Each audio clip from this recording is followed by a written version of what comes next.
ही हैं, जो भारत की ऐसी सौभाग्यवती दुल्हनें हैं जिनका हाल बहुत बुरा हुआ। हमें इन कलियों को खिलने का मौका देना चाहिए। वर भी बाजार की एक वस्तु ही है जिसे वर के पिता बेचते हैं और कन्या के पिता अपने सामर्थ्य और जरूरत के हिसाब से खरीदते हैं।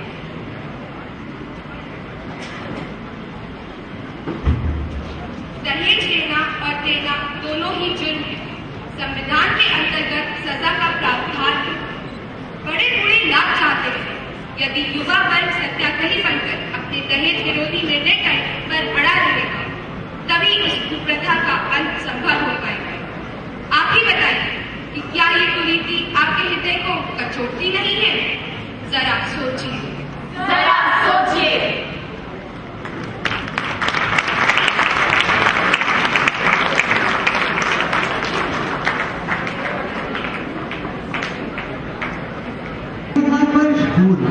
अपने द्वारा सृजित ब्रह्मांड के अद्भुत सौंदर्य को देख सृष्टि के रचयिता भगवान ब्रह्मदेव प्रसन्न हो चिंतन करने लगे।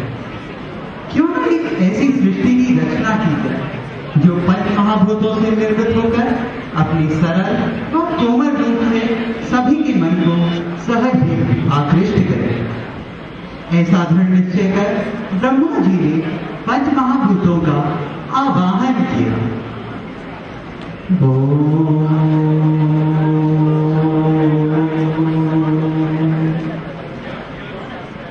और सबसे पहले आविर्भूत हुए आकाश देव।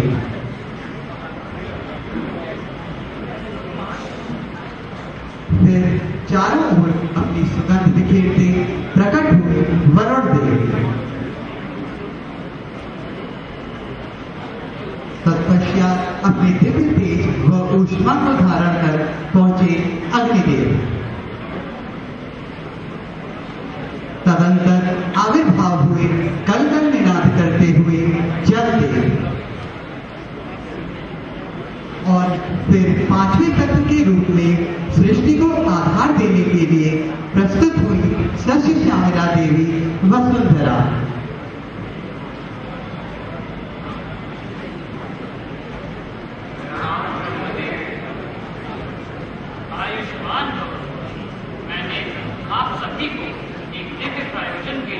आमंत्रित किया है। मेरे मन में एक ऐसी सृष्टि के निर्माण की कल्पना जागी है जो अपने दिव्य एवं अद्भुत सौंदर्य से मनुष्य तो क्या देवताओं का भी मन मोह लेगी। मैं उसमें आप सभी का योगदान चाहता हूँ। अवश्य देव, मैं आपकी पृथ्वी को असीमित विस्तार दूंगा। मैं अपनी स्वच्छ वायु से महासागरों में जीवन दूंगा। मैं अपने साथ से सृष्टि में तेज प्रदान करूंगा।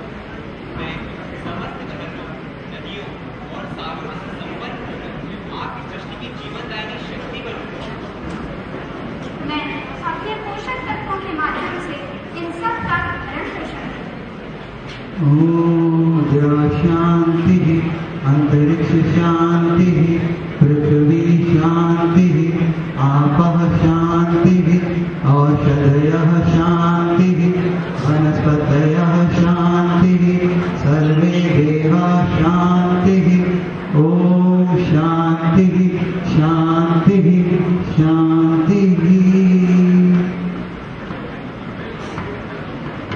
और पंच तत्वों के समन्वय से ब्रह्मा जी की कल्पित सृष्टि अपने सुकोमल लावण्यपूर्ण सौंदर्य के साथ अपने ही रूप में मुक्त होती आवृत्त हुई।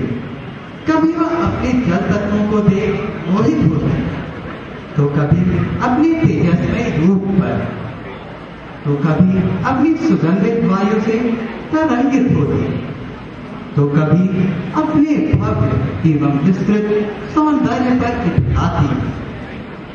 वसुंधरा का यह मनमोहक रूप निश्चित ही हम सब के लिए वंदनीय है।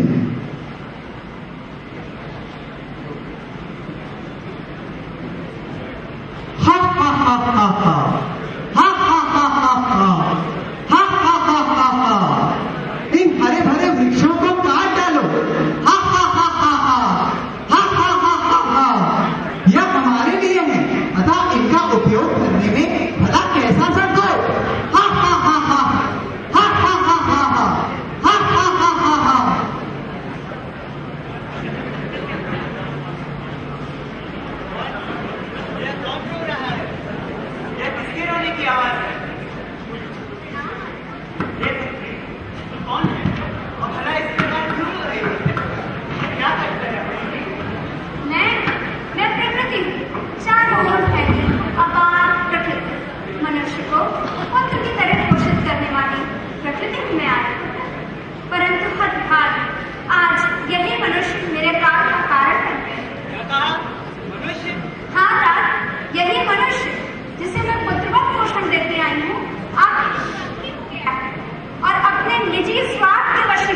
निकाला। अपने धैर्य को बनाए रखो पुत्री। परंतु कैसे आर्यपुत्र? सुनिए आर्यपुत्र, दर्द व अभिमान से भरे मनुष्यों का यह अट्टहास क्या आपको सुनाई नहीं देता? दम्भ व अहंकार से भरे मनुष्यों का ये हास। इतना दुस्साहस, इतना अभिमान, इतनी कृतज्ञता, प्रकृति पुत्र मनुष्य का यह रूप निश्चित ही घृणा योग्य है।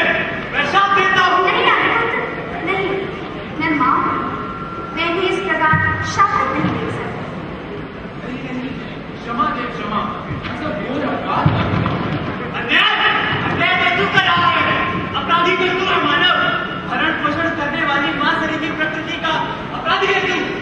अपने स्वार्थ के लिए इसका छिन्न भिन्न कर रहा है। तू बौद्धिक विकास की अंधी दौड़ में मानवीयता को ही भूलता जा रहा है और अपने आप को विजयी होने का दर्व बनता है। परंतु तुम्हारे जघन्य अपराध का प्रतिशोध प्रकृति तुझसे अवश्य लेगी, अन्यथा अभी भी समय है। तू समझ जा, अपनी अपार इच्छाओं पर अंकुश रख। अवश्य देव अवश्य। हे माते, क्षमा करो, मुझसे घोर अपराध हुआ था। मैं प्रण लेता हूँ कि मैं अपनी माता तुल्य पृथ्वी के अंचल को पुनः हरी भरी व रमणीय बनाऊंगा। मैं अपने पूर्वजों की तरह ये भागीरथी संकल्प लेता हूँ कि मैं प्रकृति पुत्र, प्रकृति के सौंदर्य को आजीवन अक्षुण्ण रखूंगा और मेरे सभी आगे आने वाली पीढ़ियां भी मेरी इस प्रतिज्ञा का अक्षरशः पालन करेंगी।